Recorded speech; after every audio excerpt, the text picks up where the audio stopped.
Les extraterrestres, un de deux. Avertissement, par rapport aux propos tenus dans le cadre de cet enregistrement, je vous ne demande pas de croire ce qui est dit, mais plutôt de vérifier par vous-même si cela est réel avec votre ressenti ou votre intellect. Bonne écoute.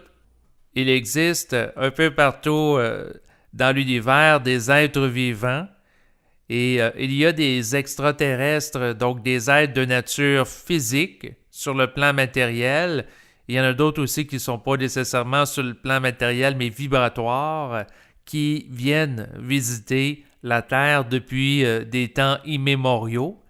Et éventuellement, les gens de l'humanité actuelle vont être appelés à entrer en contact d'une manière publique, d'une manière ouverte, d'une manière transparente avec des êtres de nature extraterrestre. Donc, éventuellement, il y aura un premier contact officiel qui va se faire au grand jour entre les résidents de la Terre et les êtres de nature extraterrestre.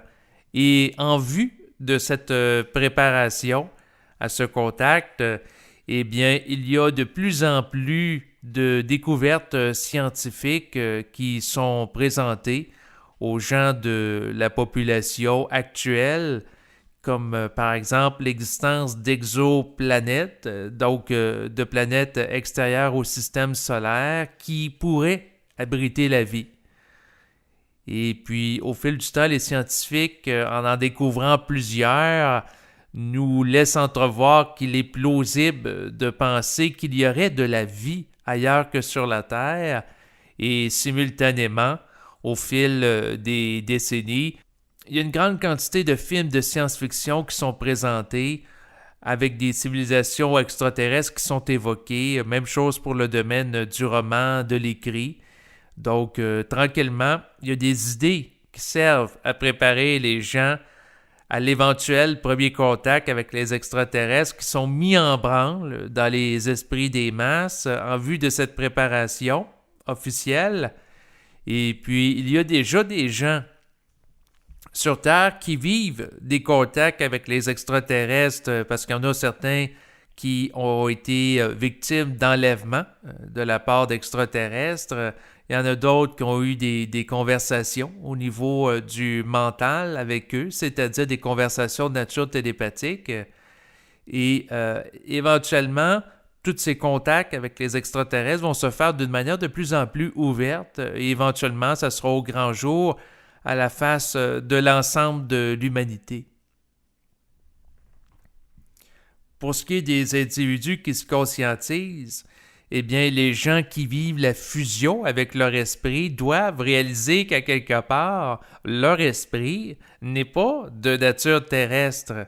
Parce que la contrepartie cosmique de l'être humain, c'est une énergie qui a une autonomie de fonctionnement et qui a projeté une partie d'elle-même, c'est-à-dire l'âme, dans la matière, pour s'incarner à travers un corps physique qui provient de la Terre. Mais l'esprit en tant que tel est de nature cosmique, c'est-à-dire qu'il ne se rattache pas nécessairement à une planète spécifique, mais qu'il est un être qui peut voyager dans le cosmos. Donc, dans un certain sens, l'esprit que vous avez, eh bien, il est de nature extraterrestre, dans le sens qu'il n'a pas pris racine sur Terre comme le corps physique que vous habitez en tant qu'âme. Parce que la partie de vous à laquelle je m'adresse présentement, ben c'est l'âme. Donc, quand vous réalisez ça, eh bien, à ce moment-là, ça vous permet de réaliser qu'à quelque part, il y a une partie de vous qui n'est pas nécessairement terrestre.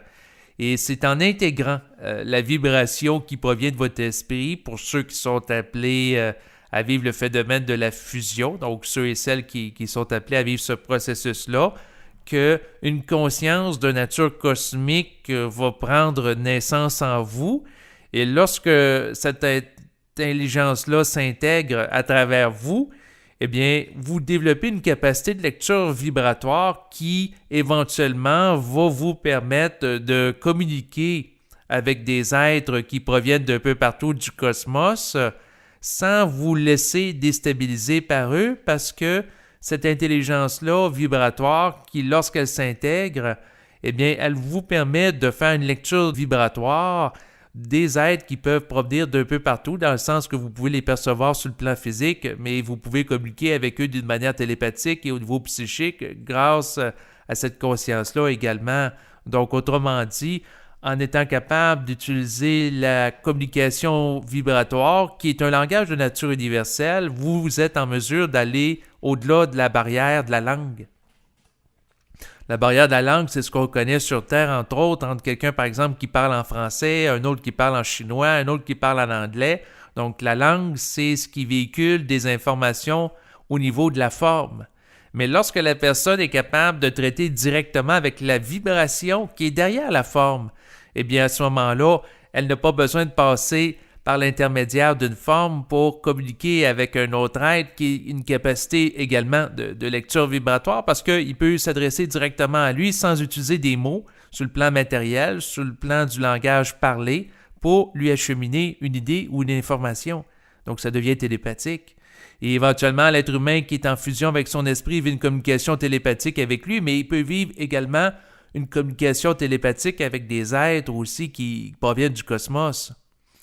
Ce qu'il faut comprendre, c'est que dans les dernières années, l'être humain a eu à intégrer la technologie d'Internet qui lui a permis de faire un bond dans le développement d'une conscience de nature planétaire, c'est-à-dire que autrefois, les gens vivaient en tribus. Un petit peu plus tard, les gens vivaient en village, donc un petit peu plus d'habitants qui sont en contact les uns avec les autres. Ensuite, en ville.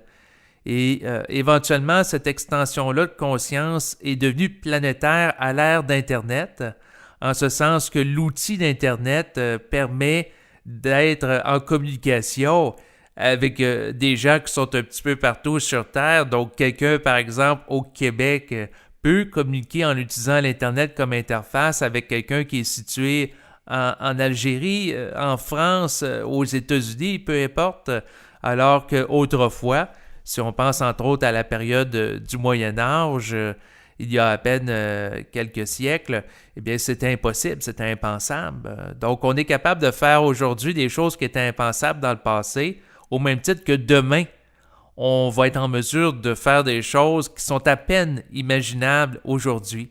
En ce sens que l'être humain, grâce à l'outil d'Internet, il est au courant de ce qui se passe un petit peu partout sur Terre. Donc, si on apprend qu'il y a une guerre dans un pays, eh bien, on a de l'information sur Internet qui s'y rapporte. On peut voir des vidéos. On peut même échanger par courriel avec des gens qui sont concernés par l'événement. Donc, Internet donne accès à une conscience planétaire et éventuellement, suite au premier contact de l'humanité présente avec des extraterrestres, eh bien, il y aura une mise en relation de l'humanité en réseau avec l'Internet intergalactique qu'ont les civilisations extraterrestres. C'est-à-dire que, au même titre que, par exemple, un individu est en contact avec d'autres personnes grâce au réseau Internet sur la Terre, eh bien, éventuellement, dans l'avenir, l'être humain, avec les extraterrestres, pourrait accéder à une technologie qui pourrait les mettre en relation avec un réseau beaucoup plus vaste en information, en ce sens qu'un individu sur Terre pourrait communiquer avec un autre être qui se situe sur une autre planète, en dehors de notre système solaire, et échanger avec cette personne-là de l'information.